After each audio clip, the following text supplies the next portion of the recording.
What up, world? It's your boy Dirty D. For those that know me, for those that follow me on IG, my handle is at @RumpleSmoothSkin, and welcome to episode 13 of Digging in the Crate podcast. Today, we're going to talk about the world of fashion, and most importantly, we're going to talk about urban streetwear, high quality fashion, or high-end fashion, as you want to call it. So today, the sneaker that we're going to talk about that was a collab with Jordan brand is the Air Jordan 4 2025 version of the Undefeated 4.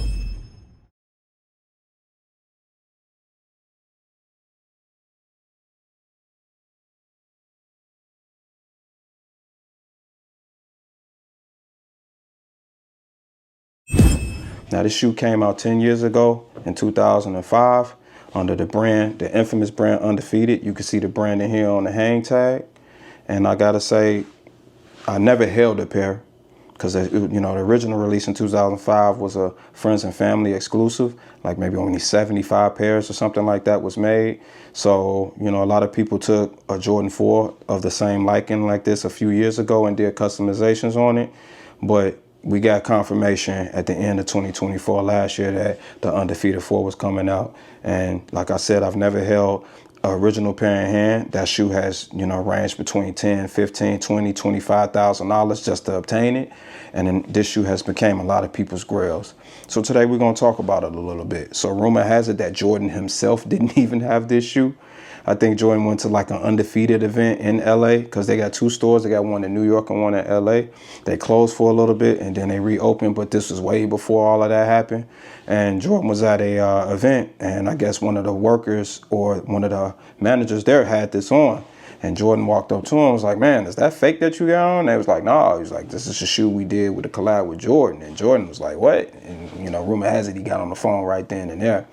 Made a phone call and was like, "Man, why the hell I ain't got these in my collection?" So it's kind of crazy that the GOAT himself didn't get a collaborative shoe, that's of his likeness, with a, streetwear brand that's very well known. It's one of those cult following brands. A lot of people don't gravitate to it, if you know. But, they have a big cult following, and then it's like, it's all good if you don't know about it. But, Undefeated, like I said, has been around for a very long time, and they, did this collaborative shoe right here that we about to talk about. So it stems from Jordan wearing a military grade jacket of the same likeness of the color. You get that likeness on the tongue here of that satin. You get the pull tab here. Something that they was notoriously known for was the Rare Air branding on the Undefeated 4s with the pull-off flight tab. Now, Jordan brand was supposed to have done something special 2018, 2019 with this Rare Air branding, but, COVID happened, and I guess that first little batch run that they did, Rare Air is supposed to be like some 1s, some 4s, and like some 3s maybe. And they eventually ended up just scrapping it or whatever. So, and they never got back to it. But they got that likeness from this. There's also a rumor that the yellow Tour 4 with that same Rare Air branding on its tongue is releasing in 2026. So it's going to be kind of cool to see that come out. Again, let's talk about this real quick. So the original version of this had a Jumpman branding and the Jumpman branding on the outsole here. This one has a Nike Air branding and a Nike Air branding on the heel. Something I think is a great touch, and it makes the shoe look a little bit more premium.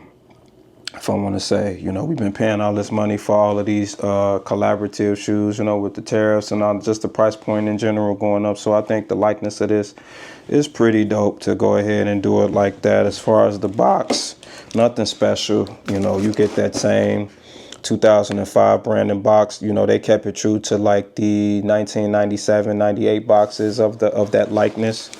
You don't get nothing special. You just get the 20 years, the Undefeated, branding on there, 05, 25. Standard gray box, like I said, pretty much what they used back, when they started retroing shoes versus when the shoes originally came out from that original year.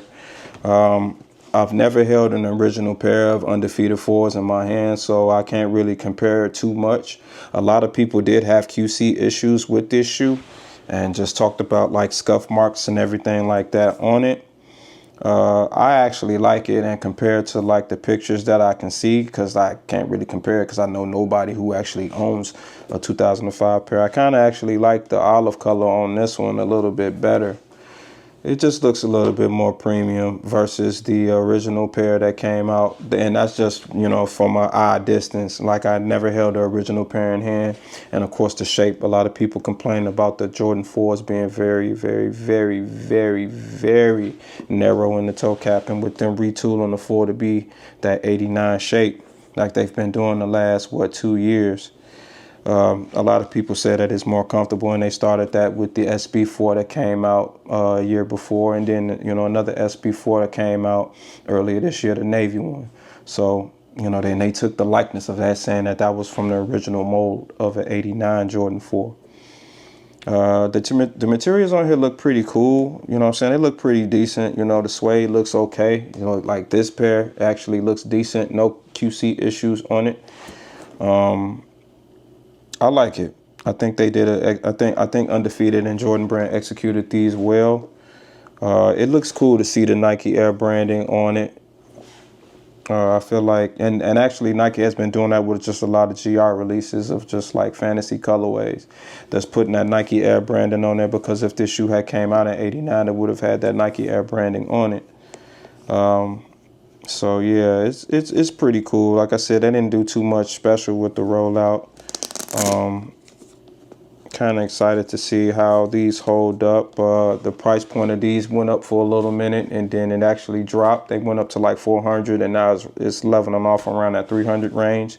So if you still want to pick up a pair of these, you can.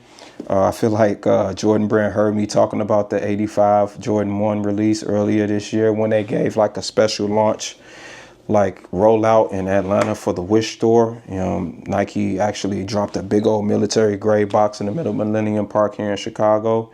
And, you know, you just had to pretty much go there, put in your information, and, you know, try to win the raffle.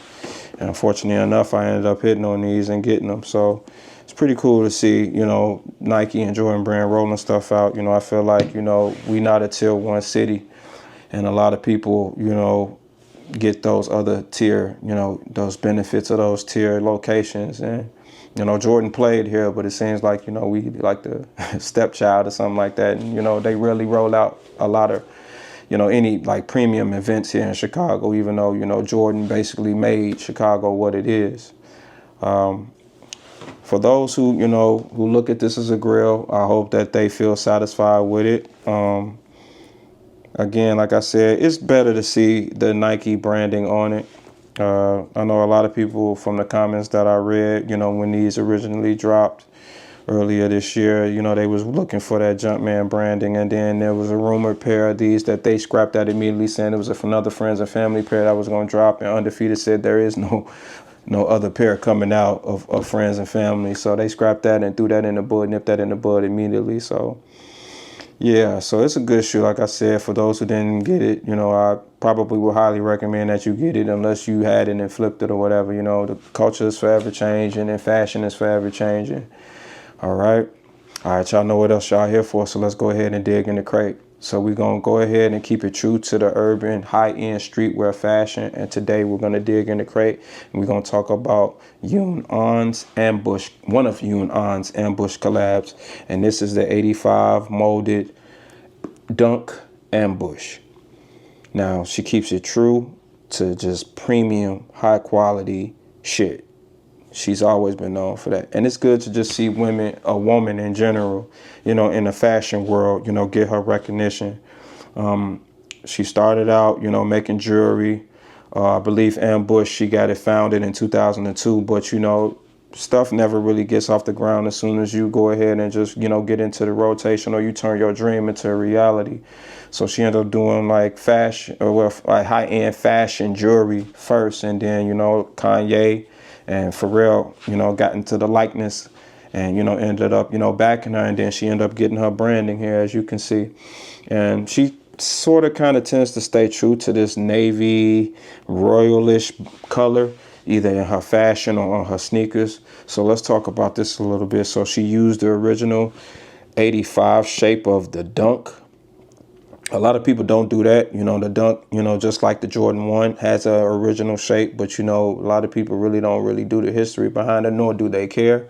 So she went with the original shape. And as you can see, it's kind of similar to like the fashion that a lot of people wear now with the opium, emo movement. She loves these, extended swooshes that kind of extend off the shoe, the jumbos.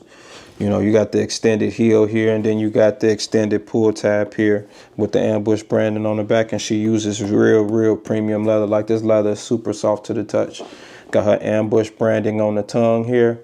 And then something different that I was kind of like impressed with this outsole here. There's no stitching around the outsole here. It's just the outsole. And then of course it's age, because it's probably going to turn that color anyway.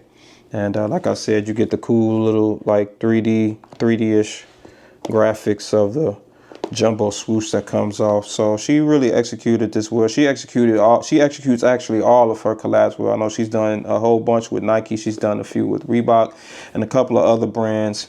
You get to see her likeness to it. She was here in Chicago at Notre not too long ago. I was unfortunate to go to the panel and actually see her talk about like her dreams and how she got started. So I was kind of bummed about that. But like I said, it's good to see women in the fashion world get recognized.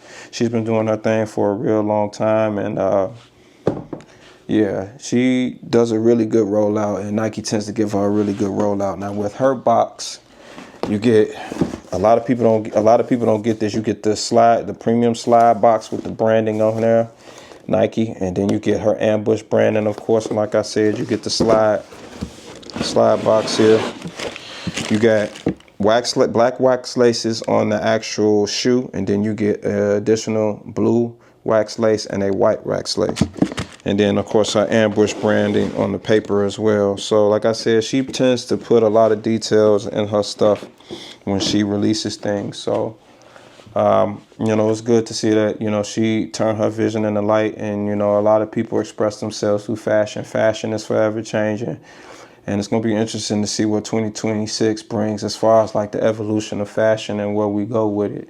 You got a lot of cropped hoodies, the big baggy pants, extended baggy pants era is back. A lot of people, gravitated away from that earlier, in fashion, and now we getting back to it. As far as the baggy era. So, like I said, it's cool to see like old school things come back. I'm not going to get super baggy like I've been seeing with a lot of things, but it's cool to have like loose fit, pants and stuff like that. I ain't really into the crops, but it's for everybody. Eventually I might end up, rolling around and liking it or something like that. But like I said, fashion is forever changing. People looking to express themselves through fashion. This is good to see, like, the culture coming together, using fashion as that bridge, the gap between cultures, and everybody liking to embrace and express themselves through their fashion. Like dressing up is art. Clothing is art. Sneakers is art. Whatever you consider art, that's what it is. A lot of things is art. All right. So I want to thank y'all for tuning in to episode 13 of Digging in the Crate podcast. Please like, share, and subscribe on YouTube. Also, I will be selecting a selected amount of people to do a couple of interviews for the podcast. A few people I've reached out to. I'll be reaching out to some more people, so stay tuned on that. Until next time, y'all, peace out. See y'all in the next episode.